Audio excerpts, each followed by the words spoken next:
So one of the things that we're told by the progressive left is that in order to achieve social justice, justice for our past sins, we must endure crazy acts of criminality and give them clever euphemistic names in order to pretend we're not seeing what we're actually seeing. And what we're going to talk about today is one of these instances, or actually a common instance that is reoccurring out of Oakland that has been cleverly labeled so not to draw too much attention by the general public as sideshows going on in the weekends in the streets of Oakland that are just absolute chaos and violence and end up leaving the city looking like a war zone. But don't worry about it. Don't pay attention to it because Pamela Price is far more concerned, as we covered in a different video, with trying to get a sweetheart deal for a triple murderer who murdered a state's witness, murdered somebody for money, and murdered somebody during the course of a carjacking. So she doesn't have time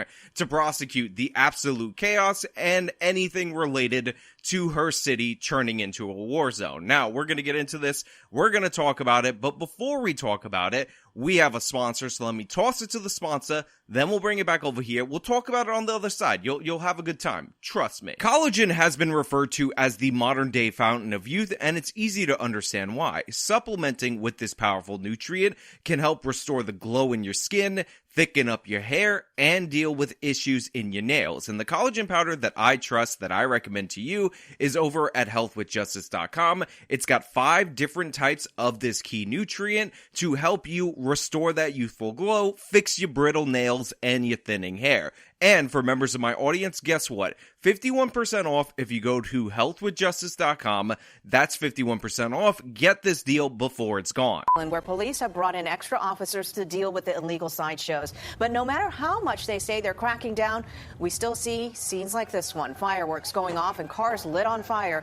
And business owners in the area say they are fed up. So one of the things that I find amusing is the fact that our local news presenters are essentially operating like the "this is fine" meme. You have them presenting the story saying, you know what, the police are saying that they're cracking down on this, but honestly, I don't think this is the case. And then they cut to some absolutely outrageous footage of a flaming car being slammed into by yet another car, which, by the way, will ultimately end up catching fire, but they never break character. They never point out how insane this is, how unusual this is, and how obviously whatever police crackdown is going on is not sufficient in any way. Now, I know some of you might be a little bit confused from watching these videos, but I just want to clarify this before we go on further into the story.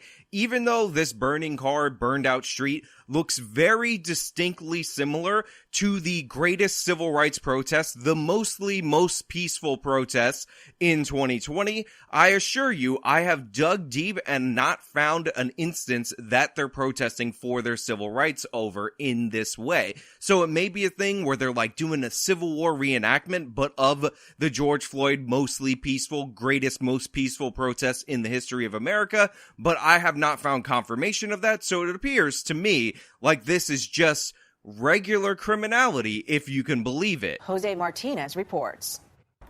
Oakland residents woke up to a scene of destruction and chaos this morning right here on the corner of Oak Street and 10th Street following a violent night of sideshow activity. So first of all, they cut to Jose Martinez, and I just have to point out the obvious thing that all of us are thinking, which is Jose Martinez clearly has very nice Latin hair, and me as a Latino just do not compare in that regard, so I'm going to be judging this man incredibly harshly because he's trying to upstage me as a Latino man on my own channel. Also, what I want to point out, as you can see, is that the burnt out remnants of the vehicles are still behind Martinez. So it's not like these people are reenacting the most peaceful protests in the history of America, and it's being cleaned up. The debris from the chaos is just remaining on the street, and this is a normal standard thing that we're seeing in Oakland, and it's essentially happening each and every weekend. Right here on the corner of Oak Street and 10th Street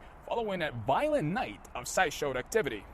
This is what the corner of 10th and Oak Streets in Oakland looked like this Saturday morning, but last night, a completely different and chaotic scene. This is the exact moment when a sideshow turned into a war zone. You can see how a car was set on fire.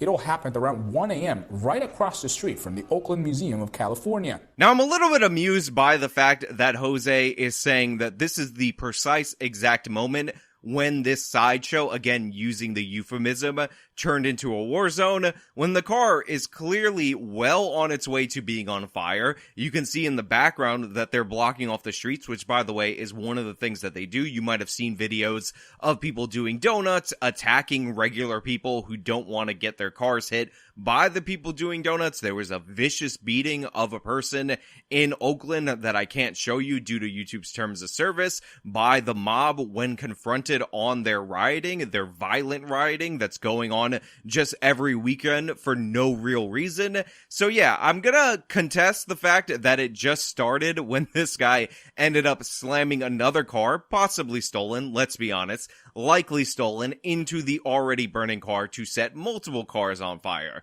I think you were already at the point where things had gone awry at this moment. And again, this is just a regular occurrence that people in the area have to deal with. It's 1 a.m. You have mobs of people out on the streets setting things on fire just for fun, and you're just supposed to deal with it because Pamela Price, way too busy to prosecute these criminals, way too busy to do anything for the ordinary citizens negatively impacted by these criminals. She's far more interested in removing a judge who wouldn't let her give a sweetheart deal to a triple murderer. Again, we covered that video on this channel before. Naren Kuma is the manager of Corner Grocery, located just a few steps away from the scene. Look, I'm not a doctor, I'm not a scientist, but there are way too few bars on those windows to be in this neighborhood. You need to step your security game up and set this store up like a fortress, because it's absolute objective utter chaos on the streets, and I don't want this small business owner to be negatively impacted by these people who don't care about the community, who just want to tear everything up,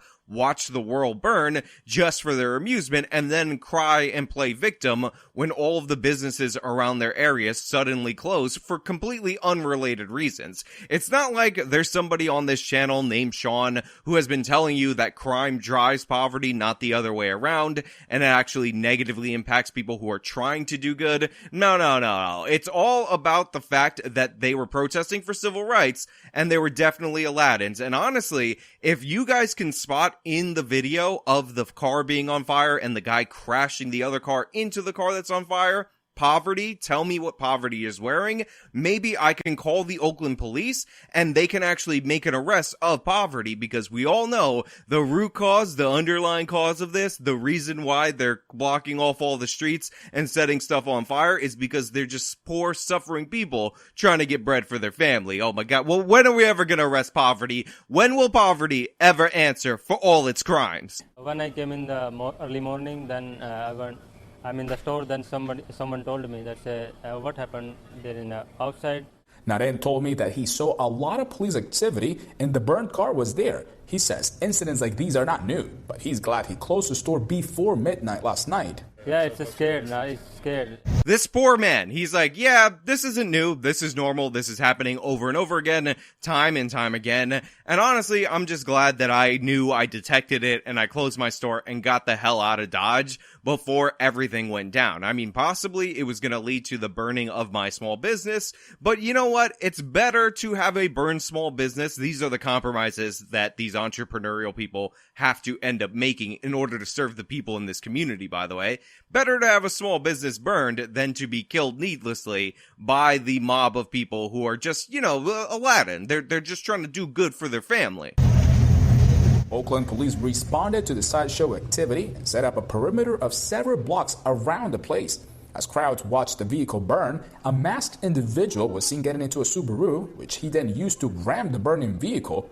The police say there were multiple illegal sideshows throughout the city last night. And I think that piece is incredibly crucial. Not only is it happening in this particular area week after week after week, and yet the police are powerless to do anything because they have a district attorney who refuses to prosecute any of these crimes. But apparently it's not just here. It's all over Oakland, multiple different sites. They devolve into violence. So this is just happening and spreading all over the city, and we're supposed to concede this. The law-abiding citizen is supposed to just turn over the city streets to these people, regardless of who gets hurt, what damage is done, and we're supposed to pretend like it's normal. And worse, we're supposed to pretend that these people are the victims. These people who are enjoying themselves, destroying these communities, are actually worthy of praise and sympathy. We should actually be celebrating them, elevating them, because, oh my god, think about how hard their lives were. I mean, let's not think about the hardworking people and how hard their lives are, but just think about how hard that guy's life is, who needlessly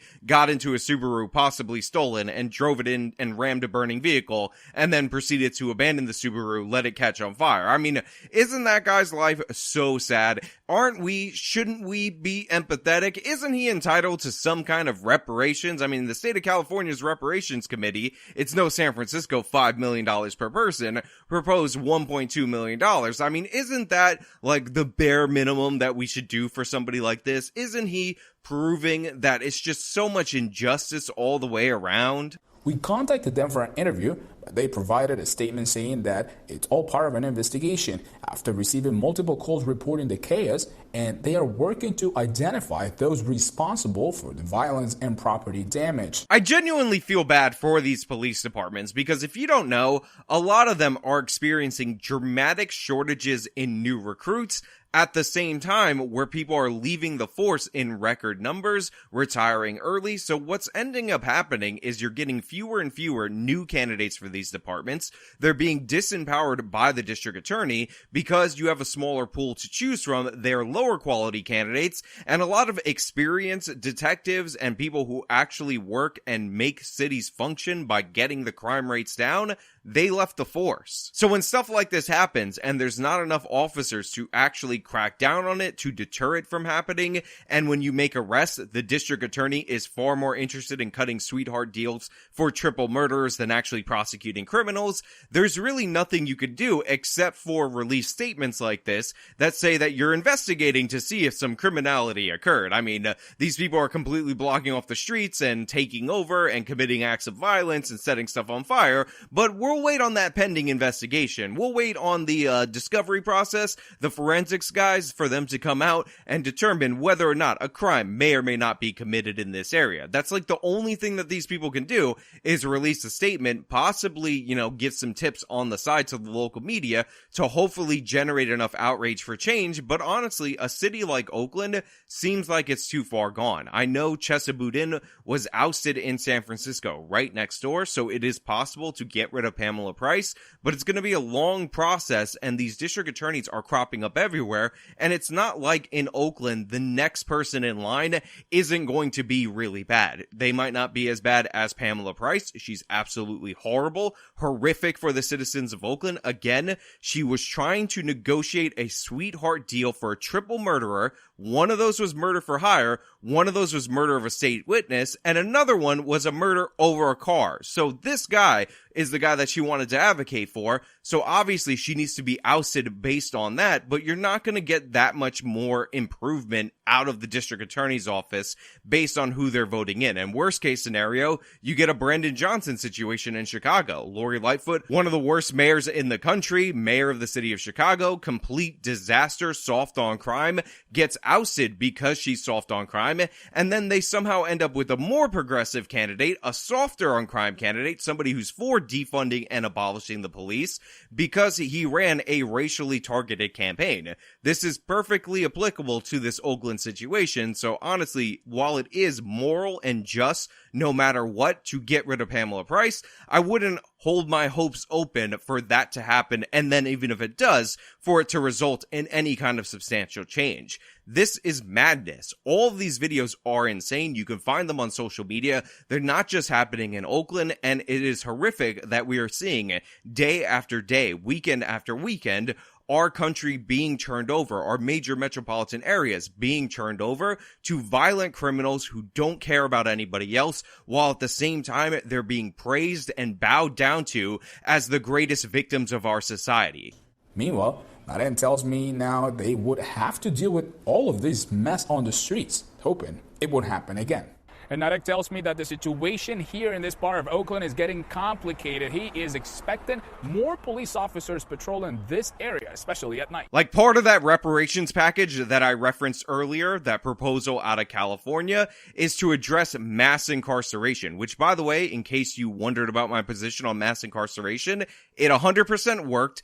And it wasn't racist. So you don't get welfare based on being incarcerated properly due to the fact that you were committing crimes against your fellow citizens. But you know what? Those are just my thoughts. My thoughts happen to be sane and moral and prudent and timely and accurate to the situation that I'm describing.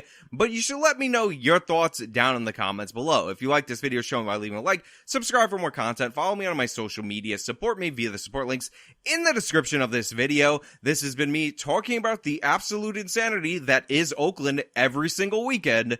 Till next time.